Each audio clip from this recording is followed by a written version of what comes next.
Good morning, guys. Welcome back.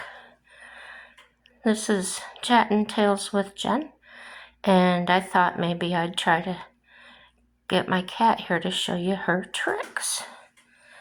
Nettie, get your manners. Oh, good girl. A new trick? Yeah. Undo your trick? Undo your trick? She does that all by herself. I don't have to hold the food up or anything. I can. She'll just do it. Ready? Let's hold it here. Oh, she just did it. Did good. Yeah. It's my good girl. How's that for entertainment? She's pretty cool. Hold on a second. I'm back. See, that didn't take too long. Oh my gosh. I think I told you that my prescriber upped my dosage of Adderall. Because, as you know, I just kept sleeping and sleeping and sleeping. Now I'm awake. It's 4:15 in the morning, and I've been up since yesterday. Oh, no, not yesterday. I call it last night, but it was. I got up at 2:30 in the morning. Couldn't sleep, so I came out here and made a quick video, as you know, and then I don't remember what I did after that. But I'm gonna look up. For some reason in my YouTube, the things have been coming up about mental illness. And there is a girl that I watch on Facebook that's also mentally ill. And she just, she's created an app for mental health and that you can check in on, which I think is really cool. But then another video came up tonight that I didn't watch the video. I just, oh gosh. I'm having a schizophrenic moment. Just bear with me.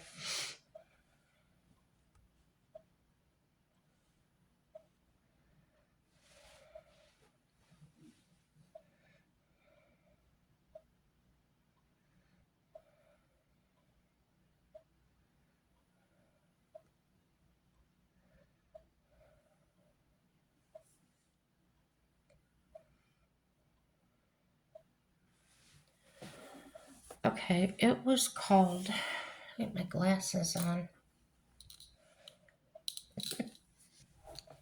Can metabolic changes affect your brain? I was curious because I never had mental health issues. I had a little depression and that, but it was what they called normal, considering the way I was growing up in my household. So,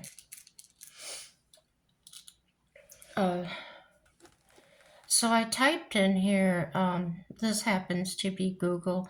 I don't use Google on my phone. I uninstalled it. I just use DuckGo. So the AI overview says, anyway, I asked, can metabolic things affect your brain? And the AI overview, yes, metabolic factors can significantly affect your brain, causing a range of issues from confusion and mood changes to more severe conditions like dementia. These effects can be caused by hormonal imbalances, nutritional deficiencies, liver or kidney failure, and conditions like diabetes. Conversely, metabolic health can be improved through lifestyle changes like diet, which can protect the brain from oxidative stress and inflammation, according to sources like Harvard Health and the National Institutes of Health. So uh, there's a list of things here.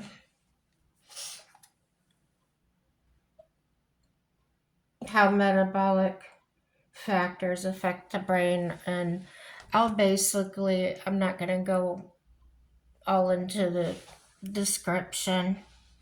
I'll just read the basics.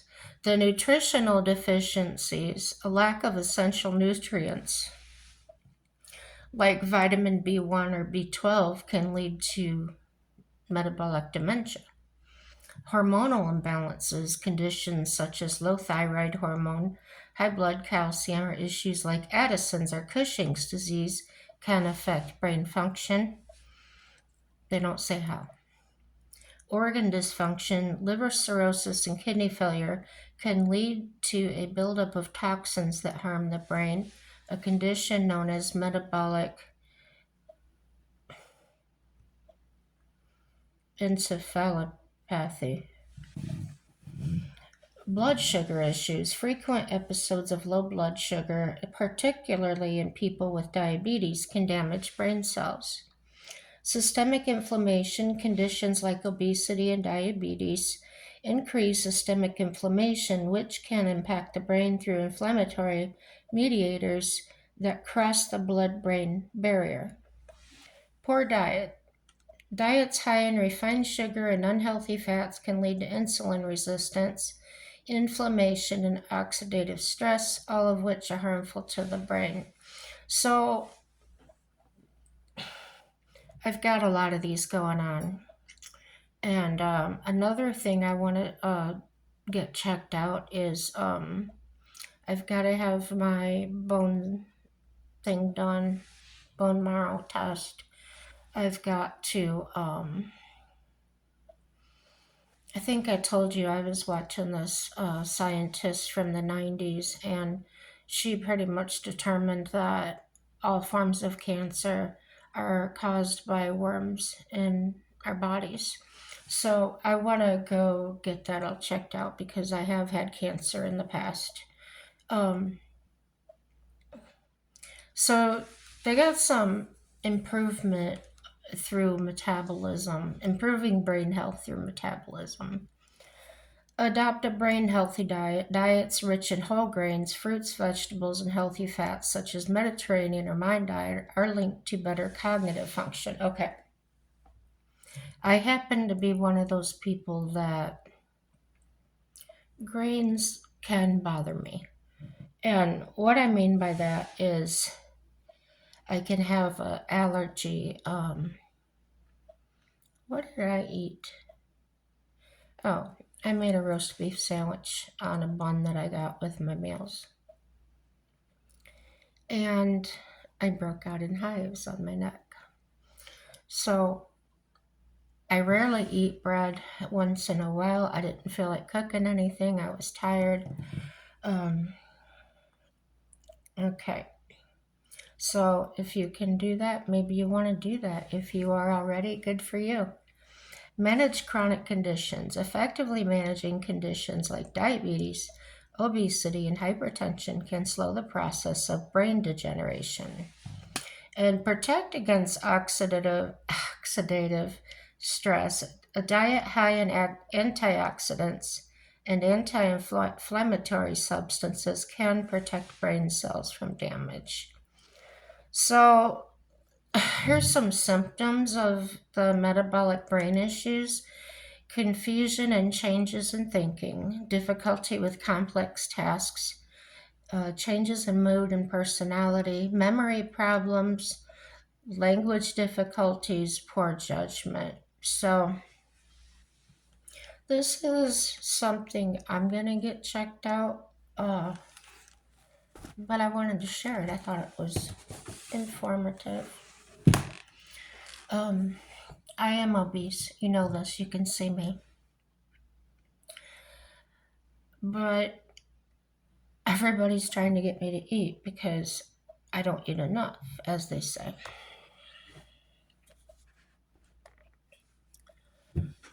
Sometimes Well, most of the time, let's say, if I have a hamburger, and the hamburger meal usually comes with, I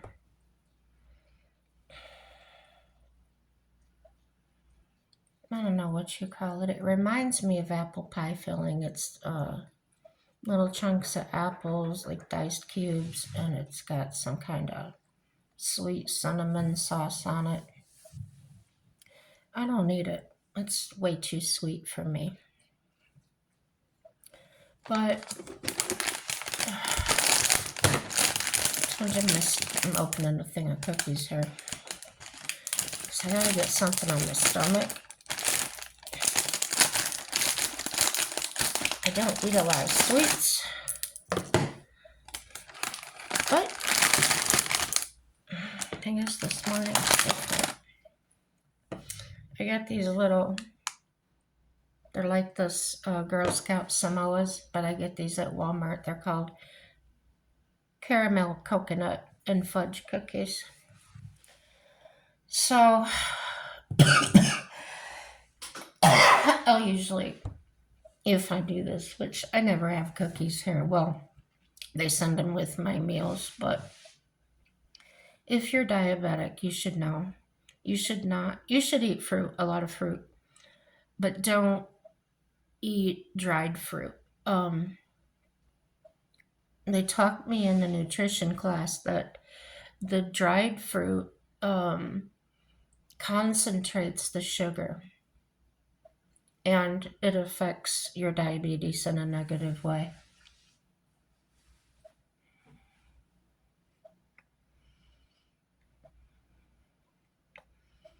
My stomach, gosh.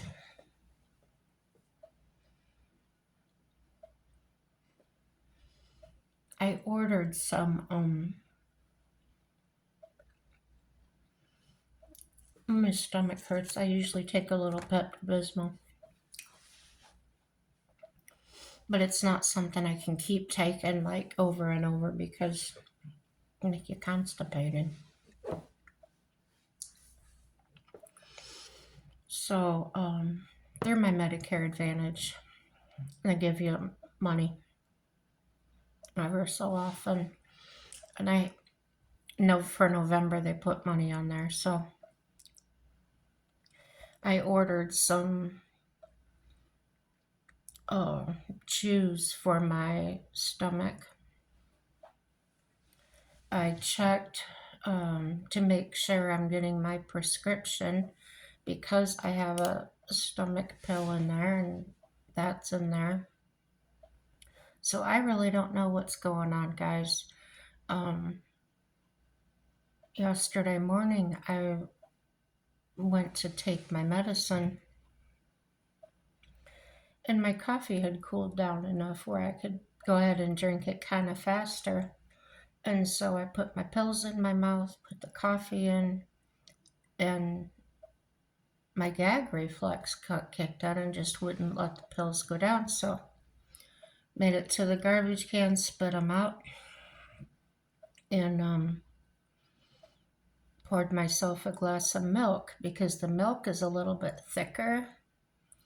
And I took another set of pills, um, and it was fine. So I don't know if it has to do with this weakness on the side of my throat where it hits a certain spot and my brain says, oh, you can't swallow it or something. I don't know. But especially with the warm coffee, because I couldn't get them down, they start dissolving in the back. Oh, that's awful. But yeah.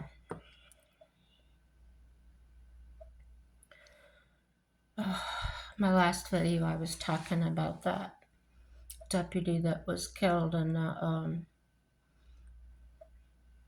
the locksmith.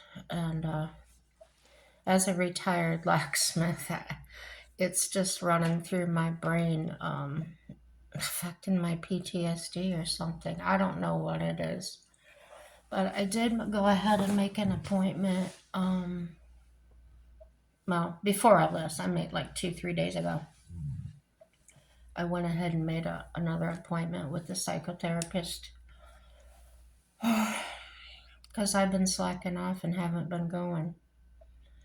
And I haven't been swimming for a couple of weeks now.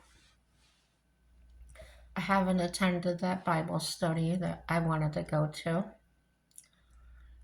Um, so in a way, it kind of feels like I'm sliding backwards, which I mentioned here on the other day, like when you're reading the Bible or you surrender to God and everything, how we can backslide in different ways. And that's how I'm backsliding, which I know is I'm only hurting myself by doing that. But I've decided that, my doctor says I don't eat enough. My caretaker, my caregivers,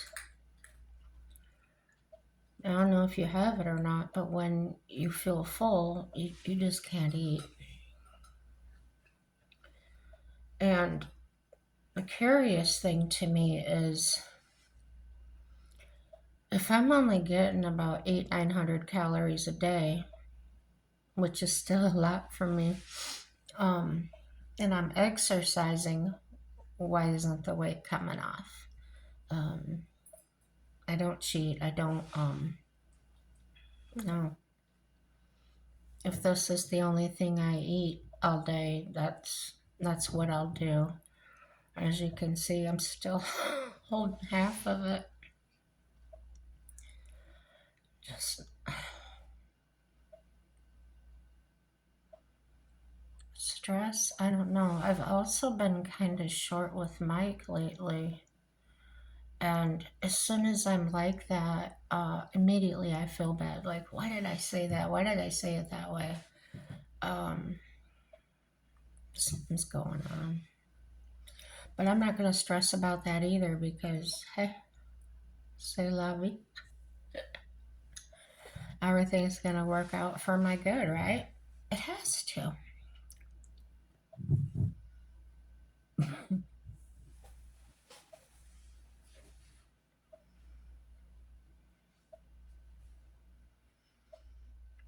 I'm glad you're here.